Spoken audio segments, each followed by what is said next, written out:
S ವಕ್ಫ್ notice ವಿರುದ್ಧ ರಾಜ್ಯದಾದ್ಯಂತ ಕೇಸರಿ ರಣಕಹಳಿಯನ್ನ ಮೊಳಗಿಸ್ತಾ ಇದೆ. ಸರ್ಕಾರದ ವಿರುದ್ಧ ಘೋಷಣೆಯನ್ನ ಕೂಗಿ ಬಲ ಪ್ರದರ್ಶನವನ್ನ ಬಿಜೆಪಿ ನಾಯಕರು ಮಾಡ್ತಾ ಇರುವಂತದ್ದು ಎಲ್ಲೆಲ್ಲಿ? ಬೆಂಗಳೂರು, ಶಿವಮೊಗ್ಗ, ಚಿಕ್ಕಬಳ್ಳಾಪುರ, ಮೈಸೂರು, ಕಲಬುರಗಿ ಸೇರಿದಂತೆ ರಾಜ್ಯದಾದ್ಯಂತ ಬೃಹತ್ ಹೋರಾಟವನ್ನ ಬಿಜೆಪಿ ಕೈಗೊಂಡಿರುವಂತದ್ದು.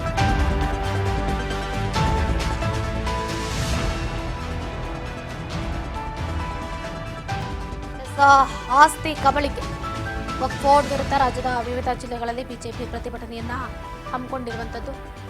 ಸರ್ಕಾರದ ವಿರುದ್ಧ ಘೋಷಣೆಯನ್ನ ಕೂಗಿ ಬಲ ಪ್ರದರ್ಶನವನ್ನ ಮಾಡ್ತಿದ್ದಾರೆ. ಸಿಲಿಕಾನ್ ಸಿಟಿ, ಬೆಂಗಳೂರು ಸೇರಿದಂತೆ ಶಿವಮೊಗ್ಗ, ಚಿಕ್ಕಬಳ್ಳಾಪುರ, ಮೈಸೂರು, ಕಲಬುರಗಿ ಈ ಭಾಗದಲ್ಲಿ ಬೃಹತ್ ಹೋರಾಟವನ್ನ ಕೈಗೊಳ್ಳಲಾಗ್ತಾ ಇರುವಂತದ್ದು.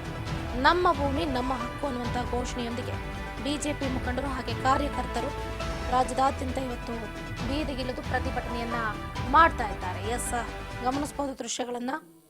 ರಾಜ್ಯದ ಕೆಲವು ಭಾಗಗಳಲ್ಲಿ ರೈತರ ಮತ್ತು ಇತರ ಜಮೀನುಗಳನ್ನ ತನ್ನ ಆಸ್ತಿ ಅಂತ ಗುರುತಿಸ್ತಾ ಇರುವಂತಹ ವಕ್ಫ್ ಬೋರ್ಡ್ ವಿರುದ್ಧ ಬಿಜೆಪಿ ಪ್ರತಿಭಟನೆಯನ್ನ ಮಾಡ್ತಾ ಇದೆ.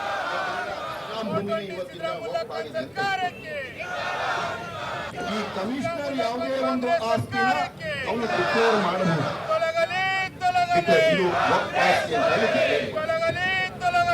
ಹಾಗಾಗಿ ಇವತ್ತಿನ ಈ ಭೂಮಿನೂ ಕೂಡ ಡಿಕ್ಲೇರ್ ಮಾಡಿಬಿಟ್ಟು ದಾಖಲೆಗಳಲ್ಲಿ ವಕ್ಫ್ ಅಂತ ಹೇಳಿ ಅದನ್ನ ದಾಖಲಾಗೋಗ್ಬಿಟ್ಟಿದೆ. ಎಲ್ಲಿಂದ ಯಾವುದೇ ಭೂಮಿ ಇವತ್ತಿನ ಇನಾಮ್ ಭೂಮಿನೇ ಇವತ್ತಿನ ಈ ಕಮಿಷನರ್ ಯಾವುದೇ ಒಂದು ಆಸ್ತಿನ ಅವನು ಡಿಕ್ಲೇರ್ ಮಾಡಬಹುದು. ಇದು ವಕ್ಫ್ ಆಸ್ತಿ ಅಂತ ಹೇಳಿ ಡಿಕ್ಲೇರ್ ಮಾಡಬಹುದು. ಹಾಗಾಗಿ ಇವತ್ತಿನ ದಿನ ಈ ಭೂಮಿನೂ ಕೂಡ ಡಿಕ್ಲೇರ್ ಮಾಡಿಬಿಟ್ಟು ದಾಖಲೆಗಳಲ್ಲಿ ವಕ್ಫ್ ಅಂತ ಹೇಳಿ ಅದನ್ನ ದಾಖಲಾಗೋಗ್ಬಿಟ್ಟಿದೆ. ಎಲ್ಲಿಂದ ಅಂತ ಯಾವುದೇ ಭೂಮಿ ಇವತ್ತಿನ ದಿನ ಇನಾಮ್ ಭೂಮಿನ ಇವತ್ತಿಂದ ವಕ್ಫ್ ಆಗಿದೆ ಅಂತ ಇಟ್ಕೊಂಡು ಈ ಕಮಿಷನರ್ ಯಾಕೆ ಒಂದು ನೀತಿ, ಸರ್ಕಾರದ ನೀತಿ ಹೊಲಗೊಡೆಯ ಆ ಕಾರಣಕ್ಕೋಸ್ಕರ ಅವನ್ನ ಯಾರು ಹೋಗ್ತಾ ಇದ್ದಾರೆ ಭೂಮಿ ಅವರಿಗೆ ಮಾಡಿ ಇವತ್ತಿನ ದಿನ ಏನಾಗ್ತಾ ಇದೆ ಅದೇ ರೀತಿ ಇನಾಮ್ ಕೊಟ್ಟಿರೋ ನಮ್ಮ ಹರಿಕೃಷ್ಣ ಅವರು ಛಲವಾದಿ ನಾರಾಯಣ ಸ್ವಾಮಿ ಅವರ ನೇತೃತ್ವದಲ್ಲಿ ರಾಜ್ಯಾದ್ಯಂತ ಜಿಲ್ಲೆಯಾದ್ಯಂತ ಹೋರಾಟವನ್ನು ಮಾಡ್ತಾ ಇದ್ದೀವಿ. ಕಾರಣ ಆದ್ರಿಷ್ಟೇ, ಇವತ್ತು ಭಾರತೀಯ ಜನತಾ ಪಾರ್ಟಿ ಹೋರಾಟ ಸಾರ್ವಜನಿಕರು, ರೈತರು, ಹಿಂದುಳಿದ ವರ್ಗದವರು, ದೀನ ದಲಿತರು ಇವರೆಲ್ಲರ ಜಮೀನು, ಮಠಮಾನ್ಯರ ಜಮೀನನ್ನು ಎಲ್ಲೋ ಒಂದು ರೀತಿ ವಕ್ಫ್ ಮಂಡಳಿ ವಶಪಡಿಸ್ಕೊಳ್ಳೋದ್ರ ಮೂಲಕ, ಅದನ್ನು ಸಹ ರಾಜ್ಯ ಸರ್ಕಾರ ಅದಕ್ಕೆ ಕುಮ್ಮಕ್ಕು ಕೊಡೋದ್ರ ಮೂಲಕ ಇವತ್ತು ಮೈಸೂರು ನಗರಕ್ಕೆ ಸೀಮಿತವಾಗಿ ಹೇಳ್ಬೇಕಾದ್ರೆ 440 ಎಕರೆ ಈಗಾಗಲೇ ವಕ್ಫ್ ಮಂಡಳಿಯ ಹೆಸರಲ್ಲಿದೆ.